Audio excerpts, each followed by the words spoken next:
అది రింగ్. ఇది నీ రూమ్ లో పెట్టి నువ్వు గుడ్ జాబ్ చేసినప్పుడల్లా అమ్మ స్టిక్ చేసి ఇస్తుంది నీకు. గుడ్ జాబ్ ఇస్తుంది. Okay high five. ఓకేనా? ఇదేంటో తెలుసా, నేను ఈ డ్రాయింగ్ బుక్స్ తెచ్చాను కదా, దాన్ని పెట్టుకొని దాంతో వేసేది. నేను నేర్పిస్తాను నీకు. ఓకే, ఇదిగో బ్రషెస్ నీకు పెయింటింగ్ కి. ఇవన్నీ నైట్ ఫ్రాక్స్. తీసి ఇందుకు ఇలాంటి ప్యాంట్స్ ఇష్టం కదా. ఇప్పుడు ఇది ఉంది కదా, ఇది తీసి ఏదైనా బయటకు వస్తే ఇలా రబ్ చేసేది. అవునా? నాకు తెలియదు అవి ఎట్లా వాడతారు, మరి నీకే తెలియాలి. ఇదిగో నేను ఒక స్కర్ట్ తెచ్చాను నీకు. కూర్చు స్కర్ట్ చూడు,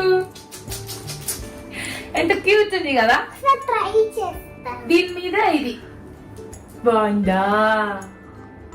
నచ్చిందా? నైస్. అంతే భూమి తల్లి, అన్ని అయిపోయాయి. ఇంకా పింక్ షూస్ తీలేదు. Pink shoes Shanmukhi పావుకి